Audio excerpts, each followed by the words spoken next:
Hello, we are Two Brothers Wrestling Pod, and welcome to our next installment of the WrestleMania weekend preview shows. In this episode, we are going to be focusing on NXT. So, the card is stacked from top to bottom, as with any NXT Takeover show.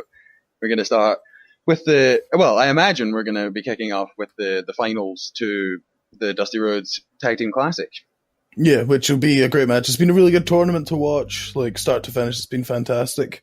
And I'm really looking forward to seeing all three of these tag teams have at and destroy each other for the sake of this trophy. Yeah, obviously Bobby Fish is injured, so apparently Adam Cole, Bebe, will be joining Kyle O'Reilly to defend these tag team titles. So I think it's pretty much a safe bet. Undisputed Era will lose these titles then.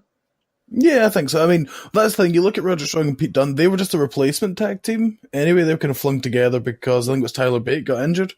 But the two of them have worked perfectly together. I would like to see AOP with the belts, but I also want to see AOP called up on Monday.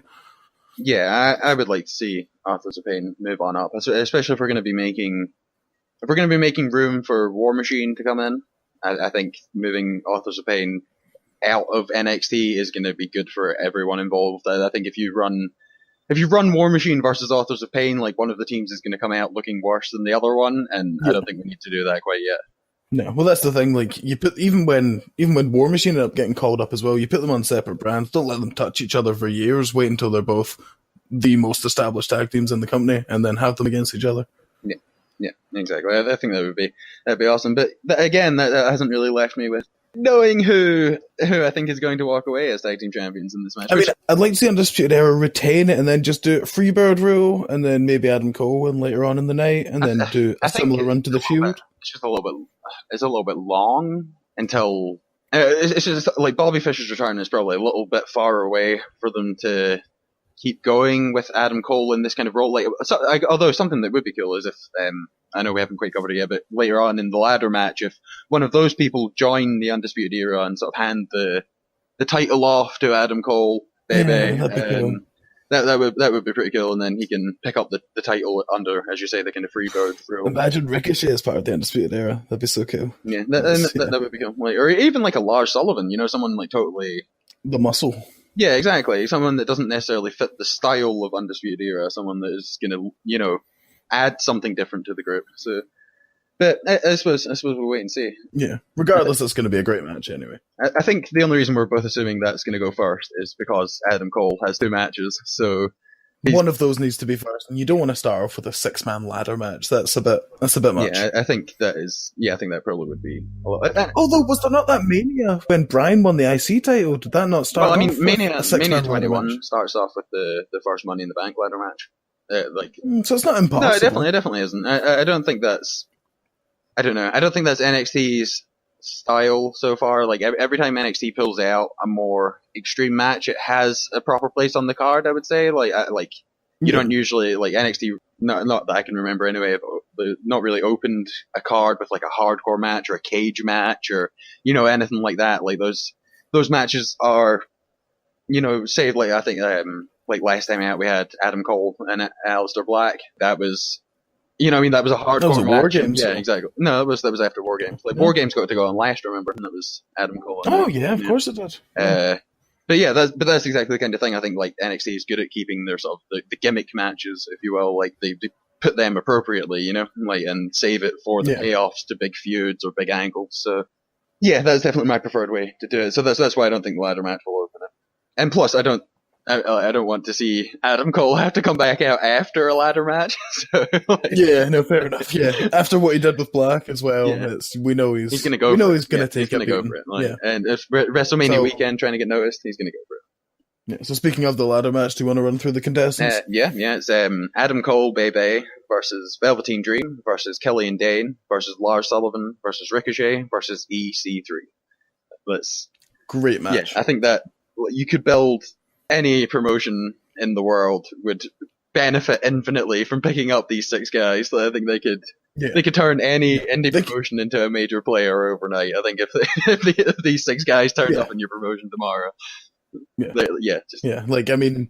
Adam Cole, Bebe, has obviously been making waves since he has arrived. The dirt sheets have been saying that Vinnie Mac's been viewing him as the next Shawn Michaels, which is massive shoes to fill. And yeah, he could probably do it. I'm not saying he definitely can. I'm not saying he definitely can't, but he probably can. I think he could. I think he has a lot of just unlimited potential, really. And I think if they keep using him right, as NXT is going to definitely use him right. But if they use him right when he gets to the main card, I think that's going to be the tale of his worth. But I think he definitely could, couldn't he? So yeah, EC3 obviously making his debut along with Ricochet making their debuts in the. But I suppose it's not EC3's debut because Derek Bateman. Yeah, I guess EC3's return. It's EC3's, yeah. And, but yeah, that's. I mean, EC3. I never thought they'd let him keep the name. I'm really happy they have. Yeah, I'm a big fan. It definitely is definitely part of that character. Like the cool kind of. There's the American football quarterback RG3, and it always reminded me of that kind of cool. It's just that kind of like, I don't know, 3 initials in wrestling as well. That's always going to get over. So, that's just going to be. I'm anticipating a bit of a spot fest, but nonetheless going to be awesome. Like Killian Dane, I'm hoping he's going to have a great showing here. Like he's. Yeah, I think so. Like Big Damo, as the Scots fans know him as, he's gonna be phenomenal. He's a great. I mean, we've seen him jump off ladders onto people, and we've seen those people survive. Yeah. So that's exactly, and he's a great in-ring talent. So hopefully he gets the opportunity to show exactly what he can do in this match. And there's plenty of people there's plenty of other very talented people in there that you can try it with. Obviously, haven't really mentioned Velveteen Dream, but I think we're both massive fans of Velveteen Dream, and I wonder what his attire is going to be. He's not going to spray paint the other 5 guys on his tights this time. I mean, maybe he will. Maybe he'll have the picture of the belt. Yeah, fair enough. He could have the picture of the belt. That would be pretty cool. Yeah, that'd be nice. I don't know. Yeah, I'm excited regardless. Lars Sullivan obviously has. He's a monster. Yeah, he's been a little a bit hot and cold in NXT, but this could definitely be something that helps propel him back more into the hot side of things. Yeah.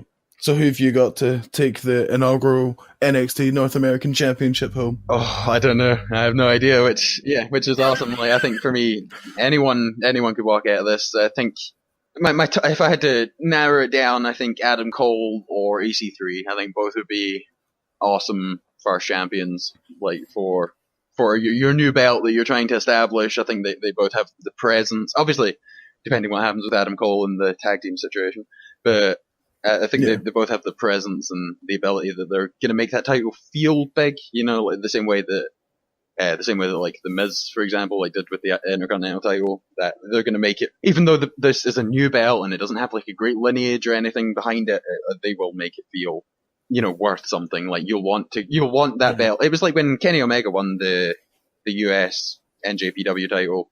Yeah, that became the top belt in the industry. Because of how much he loved it. Because Kenny Omega had it. That's why. We're going to get to the stage with the North American Championship where people want to come to, people want to go there to face Ricochet and they want to go there to face Adam Cole because they know they're going to have that 4 or 5 star match that that they're looking for with one of those 2 people. With anyone, with any of those 6 people, they could pull out those, those top tier matches, and whichever one walks away with the belt is going to just attract opponents for them, and I like that in a champion. I think that you should want to go and face the champion, and I think that will just help add to the belt's prestige in this sort of early stages of it. I think for almost entirely the same reasons, I've narrowed mine down to 2, and I'm going Velveteen Dream and Lars Sullivan for my 2 that I think could walk out, and for pretty much the exact same reasons, which is weird. Yeah, fair enough. Yeah, I just think Lars Sullivan gives the whole "come at me, bro" attitude to it, and Velveteen Dream I think people should want to come out and seek him and take his belt off him. I think that's because the belt's going to feed the ego, and the ego of Velveteen Dream's through the roof. Yeah, I think in terms of character development, I think Velveteen Dream will benefit the most. From having that belt now you put across like that. Yeah, because he's definitely not like sorry, smart marks. He's definitely not the kind of guy that should be a world champion or an NXT champion. He's not yet. Unfortunately, he's just not. But a mid-card belt, he could take a run with that and be the best mid-card belt guy. No, I don't know. I think if Velveteen Dream keeps developing, I think we're he's still a young guy. I think 10 years down the line, Yeah, it's gonna. I think we could see Velveteen Dream's character evolve to that stage where he could be the world champion. But yeah, I think it would look a little odd to even, especially on like the main card. But even in NXT, it would look a little odd to put Velveteen Dream as that kind of that poster child. There's just not quite yet. I don't think. We've got lots of other stuff going on the card. We've got Ember Moon versus Shayna Baszler in a rematch from the last Takeover. That was awesome the last time. Yeah, it's going to be a great match. Yeah, really impressed with Shayna Baszler. I think she is obviously, a good shoot fighter, and she doesn't let that necessarily dominate her character. Like, that is her character, but not in the same way where, like, sometimes with like a Brock Lesnar, you could say that, like, it isn't got the psychology side to his matches necessarily. He gets in the ring, he throws people around, we have the match, and it kind of goes, and it is very much on the other person to fill in the psychology side of it. I don't have that same feeling with Shayna Baszler. Like, she gets it, she just gets working the crowd, and she gets you into her matches, and and she is like, when she was like she had like Ember Moon and like the multiple arm bars and stuff, like, and it was like, and it was like, but that's the thing, is it looked like she was cruel, like it looked like she could inflict pain on you and she enjoyed doing it, and I think that's a really good character trope. So yeah, definitely looking forward to Ember Moon, Shayna Baszler. I think, I mean, you want to call the winner there?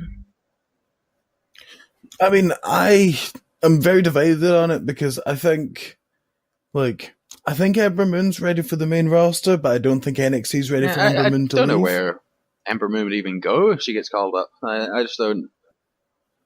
I think she'd move into Raw, go into a program with whoever walks out between Jax and Bliss. Fair enough.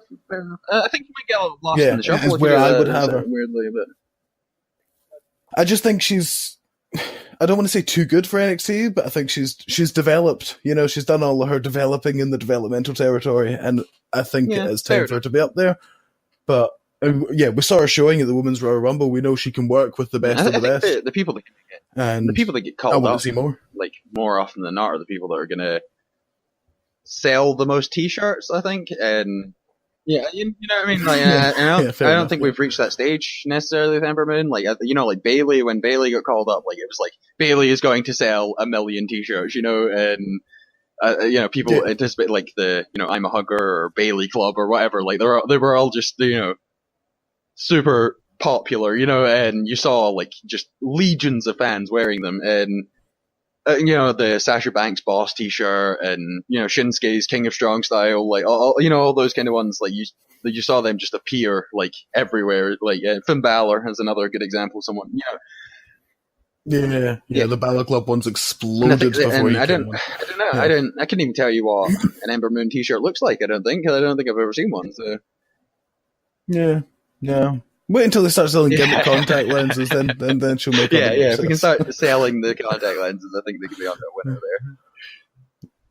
there.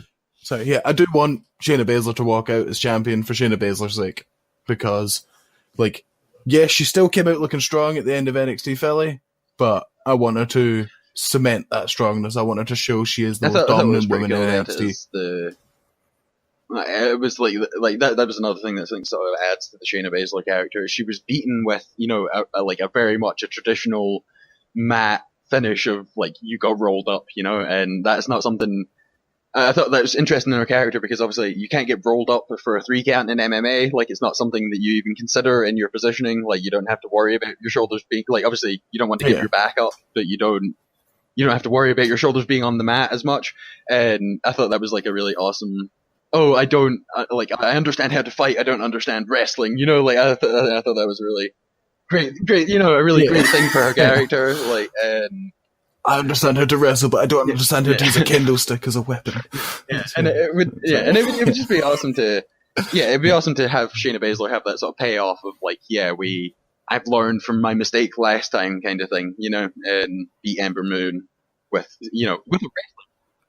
Yeah, I'd like to see them go for the same spot again, and then Shayna be like, "No," or she rolls out of the pin, and, locks back in the armbar. Like, that would be awesome. That'd be an awesome finish. So I think, I don't think I'm going to be upset either way.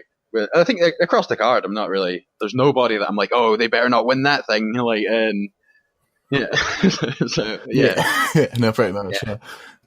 Yeah. There's not a single person I don't want to win. And it's great. And I don't think I can really predict the winner. Obviously, I'm sure we'll do another episode on the actual WrestleMania card itself, and there's certain things in there that you can predict. You kind of know where they're going and like what the plan has to be going forward for it to make any sense. But with NXT, I definitely don't have that same feeling going into that card. It just doesn't. It just isn't predictable because of the sort of flux state that NXT is always in. But yeah, I suppose the next thing we kind of have a bit of a debate what is going to be the main event between us. Like, I think it will be Andrade Cien Almas versus Aleister Black. You think it will be? And I'm 100% sure it's Johnny Gargano versus Tommaso Ciampa in the unsanctioned match. It would annoy me so much if an unsanctioned match goes like. I think it would annoy me either way. If it goes on last, then it would be like why are you main eventing over the title? And if it goes on first, well, not first. If it goes on before the main event, then yeah, it'll be kind of like, well, we just agreed to have an unsanctioned section in the middle of our sanctioned show. So, like, yeah.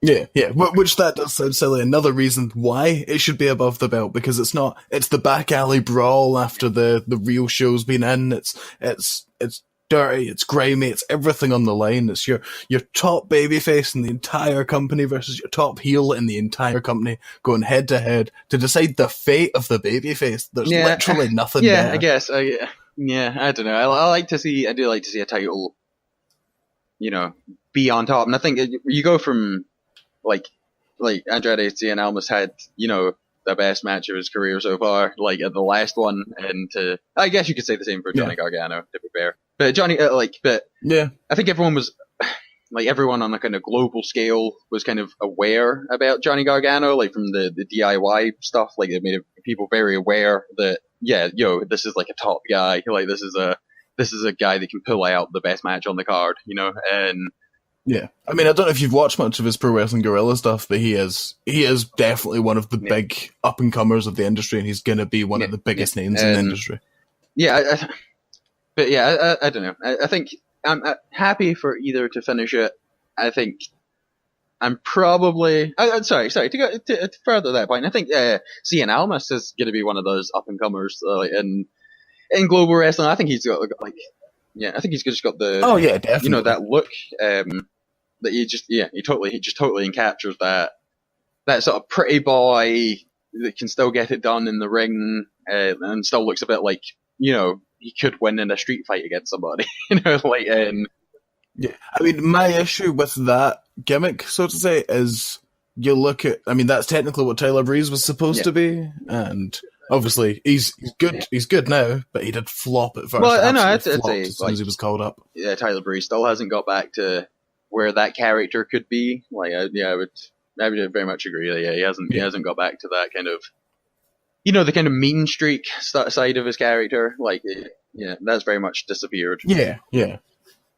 But I'll smash you with a selfie stick. It doesn't sound intimidating, but when he does it, it's pretty intimidating. But yeah, so Gargano and Ciampa, where do you see that going? Right, in my mind, perfect booking in my head is Gargano wins, then Ciampa attacks him again afterwards. But then Gargano gets the upper hand back on Ciampa, then Ciampa stands up, then they shake hands. That's what I want, perfect in my head. I don't think that's what will happen, but that for me is the lovely story to continue on. Then Gargano at the next takeover versus whoever wins the NXT Championship. Or they go back tag team. For me, not bothered either way. For me, I think that's why you can't have like DIY get back together. Like, I think for either of them to have a good sort of singles time going forward, they need to not be associated with each other. I think Johnny Gargano will probably win. I don't know, the state of his contract or anything. If like there is even a possibility that they're going to turf him out the door, like, I don't know what he has planned. But I like, how could you get rid of him? As NXT staff or the guy that sorts out the wage bill, how can you get rid of Johnny Gargano at this moment? I don't. He was the last person since Punk and Cena to have a 5-star match, and you would just let him go. Like that's Thank you, Uncle Dave. And I think he's got the and you can sort of point towards a 5-star match and say, that's one thing, but he does obviously have the like the character development, like his character has depth, like he has Kaylee Ray, he has Candice LeRae, and he has Candice LeRae in his corner, and he has emotions. He has this this person that was like his best friend that betrayed him and beat him down and has jumped him from behind for nearly months now, I guess. Like, and that's I think that just definitely gonna. Yeah, he has that total package. Yeah, it would be a shame if there is some kind of reason why he's leaving NXT. I think he'll be sorely missed if that is the case. Even if they just storyline get him to leave, and then we get to see the journey of him trying to get his job back. Yeah, I mean, fair enough. Something I hadn't thought of until you said it just there. Like, is the stipulation that it'll be his WWE contract gets cancelled, or that his NXT contract gets cancelled? If Gargano wins, he will be reinstated to NXT. If Ciampa wins, Gargano will be banned from NXT. Yeah, so they could use it as a call-up me there. Yeah, I think that's where I would go with it. I would, perhaps like if you're gonna have Gargano, like, and again, this is just leaving this card wide open for anyone to win any match, which is awesome. Yeah. Gonna be an awesome show, I'm sure. Yeah, no, it's gonna be top to bottom finish. So who have you got walking out with the NXT Championship? With the big weird shaped gold. I think we're going to have... Yeah. I think Aleister Black is, he's really reached a level of popularity. Like, even just looking at him, you take one look at him and you can tell, that's a cool looking guy. And that will, I think that will connect with a lot of people. Is he the person to be the NXT champion right now? Probably. Yeah, probably. I think Andrade Cien Almas is... He kind of ended up with the belt by accident, like he's done really well since having it. Like the build to him getting it was done really well, but he obviously he picked up the match. He picked up the belt in the match where Drew McIntyre got injured, and we still don't know 100%. Well, no, I guess we don't. But it did look like we were building towards some. I think one thing's almost for certain is we'd have Drew McIntyre in or around that main event if he was fit and healthy right now. I think so. Yeah, looking forward to having him back with NXT when he is fit and well. But so if you had to pick a match to steal the NXT Takeover show from New Orleans, what's your match? Gargano Ciampa. You've been hyping it all week. Yeah, I'm not even gonna say anything else to justify it. No. It's that match. I'm gonna go with the big spot monkey ladder match. I think that's just gonna be so many people in that ring could just pull it out of the bag, and I'm looking forward to seeing people like Ricochet and EC3 interact. I've not seen that before. That'll be awesome. That'll be cool. I want to see, like, obviously with Velveteen Dream's kind of anti-indie gimmick, like when him and Ricochet go face to face, or him and Adam Cole Baby go face to face. That'll be awesome. So I think EC3 and Velveteen Dream could be a little alliance that is formed during the match that could work really well for both of them. So. Yeah, or EC3 joins Undisputed Era as well. There's so many things. There's so many things. Yeah. So anyway, well, that's our preview of NXT Takeover in New Orleans. Check us out on YouTube, where our videos are usually uploaded a little earlier than we advertise them on our Facebook, which is Two Brothers WP, and our Twitter, Two Brothers WP. Until the next video, we shall see you on the other side.